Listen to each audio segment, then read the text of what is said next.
Heya, I'm Lily, and today I'm going to be working on a series that I haven't done for months and months and months, because I've been working on the Dungeon Master Basics series, and that is the DnD Basics series. This is just a video for players, although DMs also gain benefit from being a better player, and also understanding players better and how things work. So today we're going to be talking about character customization, specifically in 5th edition. Before I was trying to be more or less like edition independent, but I felt 5th edition in particular needed kind of like a specific focus of this. Because 5e has more than almost any other edition since like the Red Box, the original D&D, is arguably the most restrictive when it comes to character customization, at least at launch. It is still a very new edition, only a couple years old. There aren't that many supplements out for it, but there aren't as many options as you have as you get in other editions, especially when you're like early on in the first few levels. It's like before, like feats are much less common. There's not as much of a main feature of like your character build. Magic items are no longer a main part of your character build and identity. I mean, they're part of the identity, but it's like more flashy individual things than kind of like filling out your stats and stuff like you do in 4th edition and 3rd edition. I'd go through some ways that you can still make your character unique, especially if you're used to earlier editions, and you feel like when I feel when I'm making like a 5th edition character, and feeling kind of restrained in what I can do and what I want to do with my characters. So let's just go through here. So first off, I don't actually need this book. Part of it is going to be non-stat-based changes and non-mechanical changes. This is often known as, it's a combination of both like using backstory to inform your customize your character, as well as reflavors of things. Reflavors is a very common technique in D&D. It's one I use a lot as a DM, primarily actually for running monsters, where I take the stats of a monster, say a goblin, but I need this to be a rat folk. I need like a little rat folk raider or whatnot. And rat folk aren't in the monster manual. You can also do it with like, oh, I want them to fight some drow, but the drow challenge rating is way too high for the characters. I'll just have them fight some elves and say that they're drow. Mechanically, they're elves, and I might like tweak a few things to make it work. Like, if it's like an elf cleric, like instead of like being like Holy Light of Coralon, it might be the like grasping tendrils of the spider gods. Yeah. But you can do this with characters too. And this is one of those things where these can be anything from a small difference to a much larger difference. And either way, you're probably going to want to consult with your DM on how it actually plays out. So, like, for example, a common way you do this is oftentimes when a character, or you want to like play a specific type of character, like say you really want to play a warlock, and mostly just the flavor of the warlock of like pledging, like forming a pact with some powerful entity and gaining power from it, and like having like strange attacks and stuff. And that's fine. That's a class. It's a great build, but your party really needs a healer. One thing you could do is that you could then reflavor, say, cleric, but instead of being like a divine like representative of a god or whatnot, it's you actually just like made this pact with this like fey entity that gave you, instead of the warlock's very offensive arsenal, the more supportive and cleric based arsenal that, well, I guess a fey entity would make more sense to like reskin a druid. but you can reskin in that way. The where you get your power from can often be that way. And there's lots of ways kind of like to do that. You could have a wizard, excuse me. Likewise, you could have like a wizard or a sorcerer do the inverse thing, where it's, instead of being arcane, like channeling, like using, like studying an arcane means, you channel your powers, like your powers are granted by the god of war. I guess that works better for sorcerers because they're charisma based, and that doesn't make as much sense for wizards because they're intelligence based. Although even small changes like that, like large, like minor mechanical tweaks, are also possible in these situations, where, say, like as a player, like and whenever you bring in mechanical tweaks, you definitely want to double check with your DM and the rest of the group, because it's just one of those things that your DM wants to keep tabs on, and they may not want you to do that. Although, if you're being reasonable, like, and not being like, I want everything to do double damage, you should be fine. Like, if it's like a thing like, I want to, can I like switch the damage type of like a class ability? Like, I don't really want it to be fire, but could I make it like be frost based or something like that? And those kind of like, they have minor, it's like less major mechanical differences, but it does have like these minor reflavors that you can do. You can also do this with races. There's lots of homebrew stuff out there for like different races and stuff.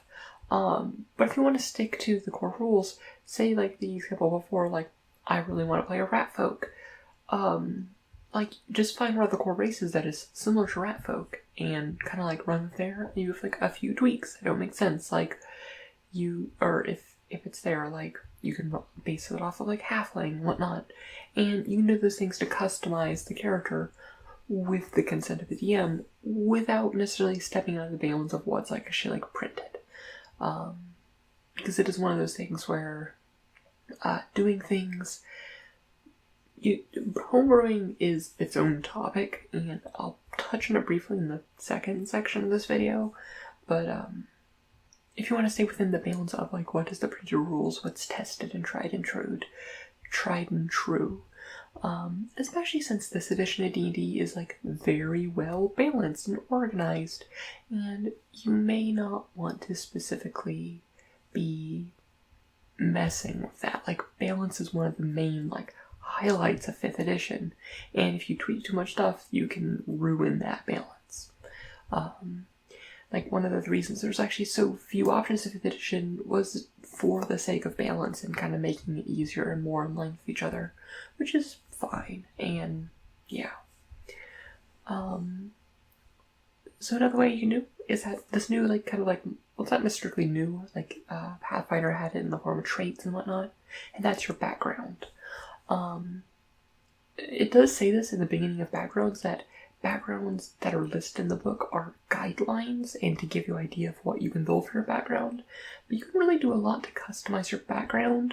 Granted, this only gives you like a few proficiencies, it doesn't let you do anything like super unique, but there are lots of things to do where when you're choosing your background, there's something to be said for choosing a background and helping that build your story. But then there's also you build your story first and then kind of like craft a background around it that makes it fit. And that really works well. The one thing I would say you want to avoid doing is that min-maxing is really not encouraged to happen in 5th edition. Like, that's something they've been like kind of like almost cracking down on and don't want you to do. A bit too much, from my opinion, because, I mean, my thoughts on 5th edition are a topic for another video, but they wanted less broken combos to happen, and like weird, like powerful builds and stuff, so like all characters were on like a similar playing level. But at the same time, it's like, when I like to brew and do stuff, build and stuff, I'm not trying to be broken, I just want to do fun stuff. And in many ways, they took out a lot of the fun stuff in Buildcraft. which is fine in the sake of balance, and it's one of those things that will get better over time as more supplements are released. But yeah. So there are these built-in rules for building backstories, and I feel a lot of people overlook that, and for background proficiencies and what, and really look into that for kind of like getting that fine-tuned stuff. Granted, that doesn't actually give you that much flexibility. And finally, if you really want to make a really unique character, you really probably should look at playing a spellcaster, because the nature of spells alone gives you the most flexibility in what you get to build and what that. So within the framework of the game itself, that's probably your best bet. So those are like the main things you can do. And then, of course, there's everything I've talked about when talking about backstory and personality and quirks and stuff that you can add onto your character. That's kind of like cosmetic on the outside. Although, while like character creation and cosmetic stuff is really nice, I do feel that it often does kind of feel shallow when it doesn't actually make a mechanical difference and your character doesn't feel mechanically unique. Like in 5th edition as is, sure there's a few paths for every class, but almost all the classes feel fairly similar. Like 2 fighters might change what weapon they're playing, you're running in like a slightly different fighting style, but the play pattern of every fighter is pretty much the same. And, you know, some people like that, some people don't. And that's okay. But now I'm going to talk about things you can do to like, I've talked about like reskins and like minor tweaks to the stats, but things you can do, and this is getting into the homebrew realm of customizing your character. And these are things that you definitely need to consult your DM with. First up is Feats. And Feats in 5th edition are optional rules which replace ability scores. And the thing is with Feats is that you don't get them as often, and the fact that they replace ability score increases means that you're paying a kind of a steep cost to not choose a feat. Granted, with the ability score cap of 20 that 5th edition has, you're not less penalized, because it's not like in other editions where it's like you're not choosing your ability scores on your main stats, and all of a sudden like you should be having like 26 strength by this point.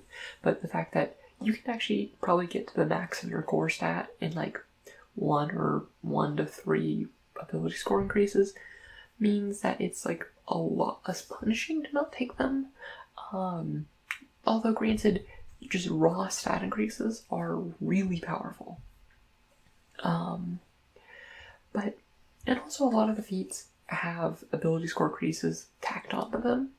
And that's fine. Honestly, I don't know why they made them an optional rule, because A, you don't get them till 4th level, so even a group of absolute beginners should be comfortable enough with a little bit more build choice by the time you're at level 4.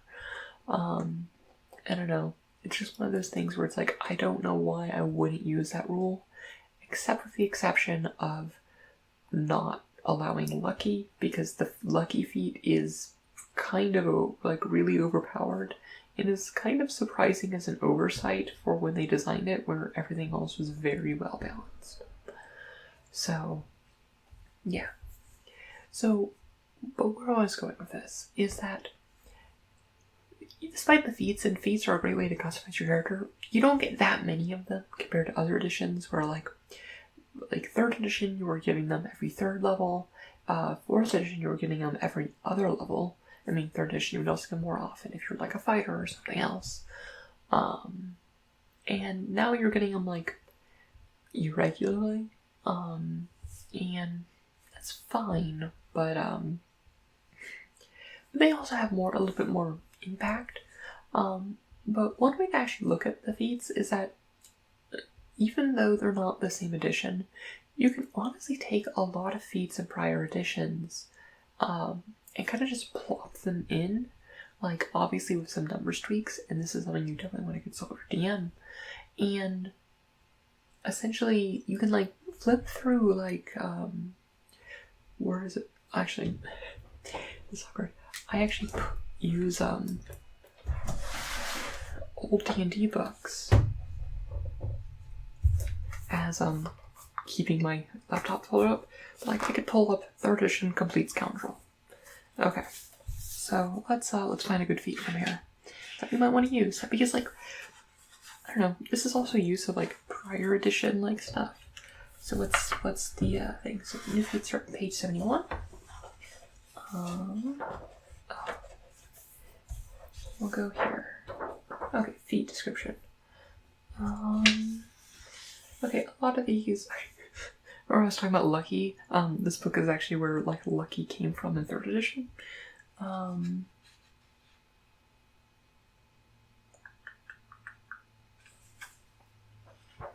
Okay, so this one actually is a weird one because it requires like a lot of specific things.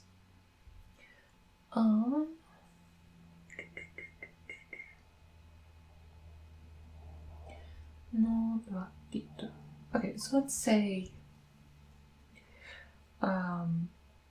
we're going to Epic of the Lost King. So this one requires bardic music and perform 6 ranks. So, I mean, if you know anything about 3rd edition, okay, bardic music essentially means you have to be a bard. So this is a bard feat. Perform 6 ranks, usually that means you're probably 6th level.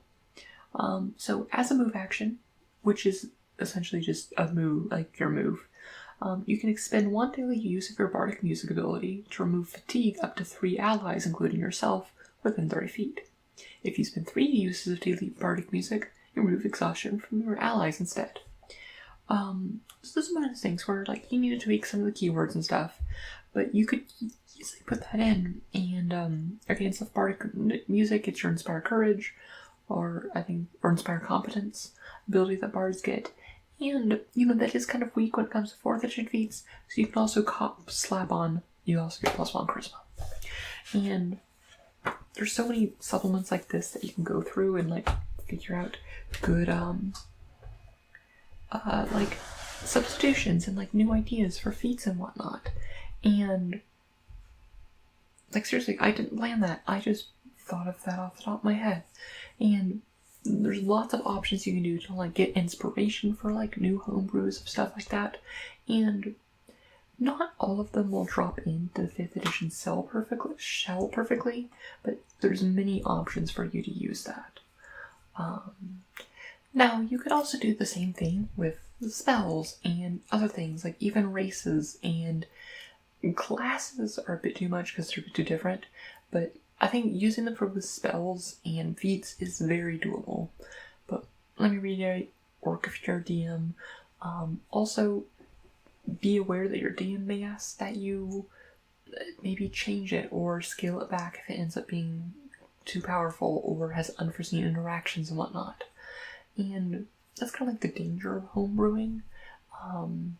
But there's a lot of really cool things you can do, and also letting you use your old books that are like lying around. I always find nice when I get like crack open my old 3rd edition books to like get ideas for stuff.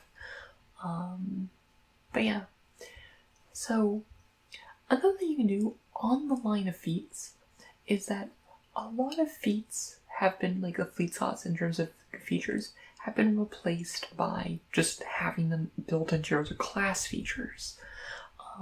So therefore, if you want more customization of your characters, really look into multi-classing, which while is a lot less flexible than feats, if you want a really unique character mechanically, in 5th edition at the moment, you really have to look into multi-classing.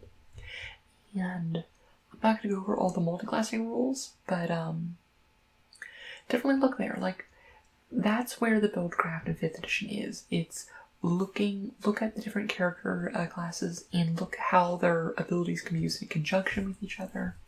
And yeah, because there isn't, within the classes you're very much railroaded into like one of a few options with like the paths and stuff, and even though those are often, just flavors of the same thing. But multiclassing is really the place to go if you want to get that more in-depth change. Words that mean things. I don't know. If you can't tell, I guess I haven't really shown this, but I've talked about something. Probably my biggest frustration with 5th edition is that I like almost everything they've done with 5th edition, from balance and simplification and streamlining everything. But the fact that they've cut down on the character customization and buildcraft on almost all fronts really frustrates me as like a long-term player. Like even 4th edition, which in franchise players like was the bane of all of them, had so much in terms of like figuring out a good build and stuff while still being balanced. And I understand having less customization in the form of balance and simplicity, but the fact that they reduced the customization on skills, classes, feats, magic items as part of your build, and all these things together, just the lack of prestige classes, the lack of those options and things to work towards, they all just, it makes the game feel more mechanical density of the game feels a lot more shallow. And that's one of the things that will get deeper as time goes on, but the systems for making it deeper aren't even in place. Like, if there weren't that many feats and there weren't that many magic items, like there wasn't like kind of like how there was in 4th edition when it came out in the core rulebooks, but at least the core rulebooks had the framework to expand on them, and I am just somewhat worried about an over-reliance on these homebrews to actually be able to expand the systems as they are. Like, Xanathar's Guide to Everything, I think was a great book, and a great supplement, and I don't know where mine is, but at the same time, it only added some more class options, but none of them radically changed the classes to be like, feel like on this level, like adding prestige classes and things like that past book supplements did. And it felt like a heavily watered down power book from 4th edition, but with a lot less impactfulness. Like the fact that they didn't add I don't think it added any feats. It didn't add that many spells or other things. And I don't know. It'll be interesting going forward, but